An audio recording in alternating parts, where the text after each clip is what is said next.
Welcome back to Xylem learning. മക്കളെ, അങ്ങനെ പറഞ്ഞു വന്ന് 28-ാം തീയതി നമ്മുടെ സയൻസിന്റെ എക്സാം നമ്മുടെ മുന്നിൽ വന്നെത്തിയിരിക്കുകയാണ് അല്ലേ. ഇന്ന് നമ്മളൊരു പരീക്ഷ എഴുതിയിട്ടുണ്ടായിരുന്നു അല്ലേ. നമ്മുടെ ലാംഗ്വേജും ഇംഗ്ലീഷൊക്കെ നിങ്ങൾ അടിപൊളിയായിട്ട് എഴുതുന്നുള്ള കാര്യങ്ങളൊക്കെ നമുക്കറിയാം. അപ്പോൾ ഞാൻ പറഞ്ഞു വന്നെന്താണെന്ന് വെച്ചാൽ 28-ാം തീയതി നമുക്ക് സയൻസിന്റെ എക്സാം ആണ്. സയൻസിന്റെ പ്രത്യേകത എന്ന് പറയുന്നത് നമ്മുടെ ഒരേ സമയം 3 സബ്ജക്റ്റുകളാണ് പഠിക്കുന്നതും എഴുതുന്നതും അല്ലേ. അപ്പം നമുക്ക് ടൈം മാനേജ് ചെയ്യാൻ അറിയണം അല്ലേ, കുറേ കാര്യങ്ങൾ മനസ്സിൽ ഓർത്ത് വെക്കാൻ അറിയണം. ആകെ മൊത്തം ടോട്ടൽ കുറേ കാര്യങ്ങൾ നമ്മൾ ശ്രദ്ധിക്കേണ്ടതായിട്ടുണ്ട്. സോ നിങ്ങളെ ഹെൽപ്പ് ചെയ്യാൻ വേണ്ടിയിട്ടാണ് ഞങ്ങൾ എല്ലാവരും ഇവിടെയുള്ളത്. നിങ്ങൾ ഓവറായിട്ട് ടെൻഷൻ അടിക്കുക കാര്യങ്ങളൊന്നും വേണ്ട, ഒക്കെ സെറ്റാക്കി തരും. ഇനി നമുക്കല്ലേ കുറച്ച് ദിവസങ്ങളുണ്ടല്ലോ, ആ ദിവസങ്ങളിൽ നമ്മൾ അടിപൊളിയായിട്ട് പഠിച്ച് ലൈവ് ക്ലാസ്സസിലൂടെയും ഇതുപോലെയുള്ള കോണ്ടന്റ് വീഡിയോസിലൂടെ ഒക്കെ ഞങ്ങൾ പലപ്പോഴായിട്ട് വന്ന് നിങ്ങളെ സൂപ്പറാക്കിയിട്ട് നിങ്ങൾ എക്സാമിന് ആയിക്കോളൂ കേട്ടോ. അപ്പോൾ ഞാനിന്ന് വന്നിട്ടുള്ളത് വളരെ ഇമ്പോർട്ടൻ്റ് ആയിട്ടുള്ള കുറച്ച് ക്വസ്റ്റ്യൻസുമായിട്ടാണ്. നമുക്കത് ചെയ്ത് നോക്കാം. ഓക്കെ, നമുക്കിവിടെ ഒരു ടൈപ്പ് മിറർ തന്നിട്ടുണ്ട്. ഓക്കെ, മിററിലേക്ക് ലൈറ്റ് വന്നിട്ട് ഇതാ റിഫ്ലക്ഷൻ സംഭവിക്കുന്നുണ്ട്. അത് റിലേറ്റഡ് ആയിട്ട് കുറച്ച് ചിത്രങ്ങൾ നമുക്ക് തന്നിട്ടുണ്ട് അല്ലേ. ഈ ദർപ്പണം ഏത്? Identify the mirror. ഇതൊക്കെ വളരെ സിമ്പിളായിട്ട് നമുക്ക് കണ്ടുപിടിക്കാൻ പറ്റില്ല. നോക്കിയടാ, റിഫ്ലക്ഷൻ സംഭവിക്കുന്ന നോക്കിയടാ ഇതുപോലെയുള്ള അല്ലെ കോൺകേവ് സർഫസിലാണ് അല്ലെ, ഇങ്ങനെ ഗുഹ പോലെയുള്ള സർഫസിൽ, കുഴി പോലെയുള്ള സർഫസിലാണ് റിഫ്ലക്ഷൻ പ്രതിപതനം സംഭവിക്കുന്നതെങ്കിൽ that is a concave mirror. എന്താണടാ? കോൺകേവ് മിറർ ആണ് അല്ലെ. Next, name the point marked as P on the mirror. P എന്ന് പറയുന്ന പോയിന്റ് എന്താണ്? പോൾ അല്ലെ, pole. Next, write down the value of the angle X. നോക്കിക്കടാ, എക്സ് കണ്ടുപിടിക്കാനാണ്. നോക്കിയോ, ഇവിടെയുള്ള എക്സ് കണ്ടുപിടിക്കാനാണ് നമ്മളോട് പറഞ്ഞിരിക്കുന്നത്. വളരെ സിമ്പിൾ അല്ലേ. റിഫ്ലക്ഷൻ്റെ പ്രത്യേകത നമുക്കറിയാം അല്ലേ. ഉണ്ടാക്കുന്ന ആംഗിൾ ഐയും ആറും എന്തായിരിക്കും? എപ്പോഴും തുല്യമായിരിക്കും അല്ലേ. അപ്പം ഇതാണ് നമ്മളുടെ ഐ എന്ന് പറഞ്ഞത് 35 ഡിഗ്രി ആണെങ്കിൽ ഇവിടെയുള്ള ആറ് ഓൾവേസ് എന്തായിരിക്കും? 35 ഡിഗ്രി തന്നെയായിരിക്കും. വളരെ സിമ്പിൾ അല്ലേ.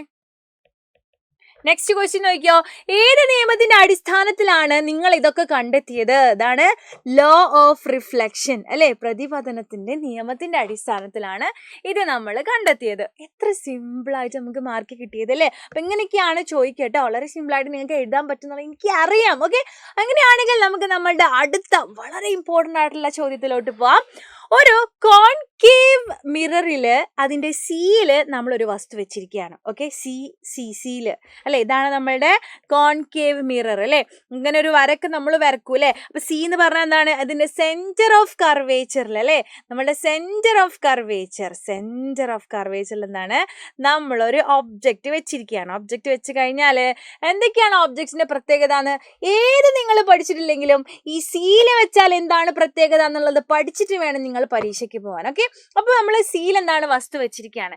അങ്ങനെയാണെങ്കിൽ ആ പ്രതിബിംബത്തിന്റെ വലിപ്പം എത്രയായിരിക്കും? നോക്കിയടാ, what will be the size of the image എന്നാണ് നമ്മളോട് ചോദിച്ചിരിക്കുന്നത് അല്ലേ. അതുപോലെ തന്നെ ഫൈൻഡ് ഔട്ട് ഇറ്റ്സ് മാഗ്നിഫിക്കേഷൻ എന്നും കൂടെ നമ്മളോട് പറഞ്ഞിരിക്കുന്നുണ്ട് അല്ലേ. അപ്പം ഞാൻ എന്ത് ചെയ്യാണ്? നമ്മൾ ഈ പറഞ്ഞ കാര്യങ്ങളൊക്കെ കൂട്ടിയിട്ട് നമ്മളൊരു ചിത്രം വരയ്ക്കുകയാണ്. നമുക്ക് എന്ത് വേണം? ഒരു കോൺകേവ് മിറർ വേണം അല്ലേ. ഇതാണ് നമ്മുടെ സി, ഇതാണ് നമ്മുടെ എഫ്, ഇതാണ് നമ്മുടെ പി. ഇതൊക്കെ നമുക്ക് അറിഞ്ഞിരിക്കണം കേട്ടോ. ഇനി നമ്മൾ അറിഞ്ഞിരിക്കണം വളരെ പ്രധാനപ്പെട്ട ഒരു കാര്യമാണ്. ഞാനിപ്പോൾ പറയാൻ പോകുന്ന 2 പോയിന്റുകൾ. ഒരു പോയിന്റ്, 2 പോയിന്റ്. ഈ 2 അറിഞ്ഞു കഴിഞ്ഞാൽ എല്ലാ ചിത്രവും നമുക്ക് വരക്കാൻ പറ്റും. ഓക്കെ, അപ്പൊ ആദ്യം നമ്മള് ഇതിന് പാരലായിട്ട് നോക്കിയടാ, നമ്മൾ ഈ ഒരു വരക്കില്ല, നമ്മളുടെ ഈ ഒരു വരയ്ക്ക് പാരലായിട്ട് ഒരു വര വരച്ചു. ഓക്കെ, അപ്പൊ ആ വര എന്ത് ചെയ്യണം? നിർബന്ധമായിട്ടും അത് ഏതിലൂടെ കടന്നു പോകണടാ? ഫോക്കസിലൂടെ കടന്നു പോകണം. അത് നിർബന്ധമാണ്. ഇതാണ് നമ്മളുടെ ഒന്നാമത്തെ നിയമം. അത് നമ്മൾ പഠിച്ചു. ഇനി രണ്ടാമത്തത് ഈ പറഞ്ഞ കാര്യം തിരിച്ചു പറയാ. അതായത് ഫോക്കസിലൂടെ വന്നു കഴിഞ്ഞാൽ അല്ലെ, ഫോക്കസിലൂടെ ഒരു വര വന്നു കഴിഞ്ഞാൽ എന്ത് ചെയ്യണം? ഇതേപോലെ തന്നെ അല്ലെ, പറഞ്ഞ കാര്യം തന്നെ തിരിച്ച് ഇതിലൂടെ കടന്നു പോകണം അല്ലെ. പാരലായിട്ട് കടന്നു പോകണം. അത്ര സംഭവമുള്ളൂ. ഈ പറഞ്ഞ കാര്യം തന്നെ അല്ലേ. അപ്പൊ ഈ കൂട്ടിമുട്ടിനോടത്താണ് നമുക്ക് എന്ത് കിട്ടുക? ഇമേജ്, പ്രതിബിംബം കിട്ടുക. ഈ പ്രതിബിംബം നോക്കിയടാ, ഇങ്ങോട്ട് നമ്മൾ വരച്ചു കൊടുക്കുമ്പോൾ തല കീഴായതാണ് അല്ലെ. തല കീഴായതാണ്, ഇൻവേർട്ടഡ് ആണ്. പിന്നെ നമ്മൾക്ക് നോക്കിയടാ, ഈ സൈഡിൽ കിട്ടിയത് കൊണ്ട് തന്നെ നമ്മൾ ഇതിനെ പറയുന്നു റിയൽ ഇമേജ് ആണ്. യഥാർത്ഥമായിട്ടുള്ള ഇമേജ് ആണെന്ന് പറയും. ഓക്കെ, ഇനി അതേപോലെ തന്നെ ഇത് നോക്കിയടാ, ഒബ്ജക്റ്റ് ഈ സൈസ് നോക്കിയതാ, ഇതിന്റെ അതേ സൈസ് ആണ് അല്ലെ. നമുക്ക് ഇമേജിന്റെ സൈസും കിട്ടില്ല. അപ്പൊ രണ്ടാളുടെ സൈസ് എന്തായിരിക്കും? സെയിം ആണ്. അതാണ് ഇമേജിന്റെ സൈസ് ചോദിച്ചാൽ it is same as the object size അല്ലെ. നമ്മളുടെ വസ്തുവിന്റെ അതേ വലിപ്പം തന്നെയായിരിക്കും. നെക്സ്റ്റ് ആണ് ഇതിന്റെ മാഗ്നിഫിക്കേഷൻ ആണ് ചോദിച്ചിരിക്കുന്നത്. ആവർത്തനമാണ് ചോദിച്ചിരിക്കുന്നത്. ചോദിച്ചിരിക്കുന്നത് കേട്ടോ. അപ്പോൾ ആവർത്തനം അല്ലെ എം നമ്മൾ കൊടുക്കുക. എം എന്ന് പറഞ്ഞാൽ എങ്ങനെ നമ്മൾ കണ്ടുപിടിക്കുക അത് നമ്മൾ മനസ്സിലാക്കണം. HI/HO എന്താണെടാ? HI/HO. HI എന്ന് പറഞ്ഞാൽ ഇമേജിന്റെ ഹൈറ്റ്. നോക്കിയടാ, ഇതാണ് നമ്മളുടെ ഇമേജിലെ ഇയാളുടെ ഹൈറ്റിനെ ഒബ്ജക്റ്റിന്റെ ഹൈറ്റിനെ കൊണ്ട് ഡിവൈഡ് ചെയ്യണം. എടാ നിങ്ങൾ നോക്കിയേ, ഇവർ രണ്ടാളുടെയും ഹൈറ്റ് എന്താണ്? സെയിം ആണ്. അതാണ് സീന്റെ പ്രത്യേകത. സീയിൽ നമ്മളൊരു ഒബ്ജക്റ്റ് വെച്ച് കഴിഞ്ഞാൽ നമുക്ക് ഇമേജിന്റെ പ്രത്യേകത എന്ന് പറയുന്നത് സെയിം സാധനം അല്ലെ, ഒബ്ജക്റ്റിന്റെ അതേ വലുപ്പം അതേ കാര്യങ്ങളൊക്കെ ആയിരിക്കും. അതാണ് നമ്മളുടെ ഏറ്റവും വലിയ പ്രത്യേകത. സോ അങ്ങനെയാണെങ്കിൽ അല്ലെ, രണ്ടാൾക്കും ഒരേ ഹൈറ്റ് ആണെങ്കിൽ നമുക്ക് എം ഒന്നല്ലേ കിട്ടുക? ഒന്നാണ് കിട്ടുക അല്ലെ. പക്ഷെ ഒന്നിന് മാത്രം എഴുതി കൊടുത്ത് നിങ്ങൾക്ക് എന്ത് കിട്ടൂല? മാർക്ക് കിട്ടൂല. ഈ നമ്മളുടെ മിറർ എന്ന് പറയുന്നത് എന്താണെടാ? കോൺകേവ് മിറർ ആണ് അല്ലെ. കോൺകേവ് മിറർ ആയതുകൊണ്ട് തന്നെ അതിൽ ഉണ്ടാകുന്ന ഇമേജസിന്റെ പ്രത്യേകത എന്ന് പറയുന്നത് റിയൽ ആയിരിക്കും, അതുപോലെ തന്നെ ഇൻവേർട്ടഡ് ആയിരിക്കും. കേട്ടാ, തല കീഴായത് കണ്ടോ? ഈ റിയൽ ആണെങ്കിൽ നമ്മൾ എന്ത് കൊടുക്കണം? നെഗറ്റീവ് കൊടുക്കൽ നിർബന്ധമാണ്. ഓക്കെ, അപ്പം -1 ആണ് ഇതിൻ്റെ ആൻസർ വരിക. അപ്പോൾ നിങ്ങൾ ഇതുപോലെ ഒരുപാട് ക്വസ്റ്റ്യൻസുമായിട്ട് ഇനി നല്ല ദിവസങ്ങളിലൊക്കെ ഞങ്ങൾ നിങ്ങളുടെ മുന്നിൽ വരും. നിങ്ങളത് ശരിയായ രീതിയിൽ പഠിച്ചു വെച്ചാൽ മാത്രം മതി കേട്ടോ.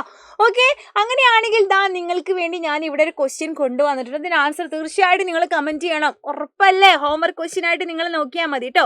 റിയർ വ്യൂ മിറർ ആയിട്ട് നമ്മൾ ഉപയോഗിക്കുന്ന മിറർ ഏതെന്നാണ് ചോദിച്ചിരിക്കുന്നത്. Okay, name the mirror used as rear view mirror ആണ് നമ്മളോട് ചോദിച്ചിരിക്കുന്നത്. അതാണ് ഇതാണ് നമ്മുടെ റിയർ വ്യൂ മിറർ.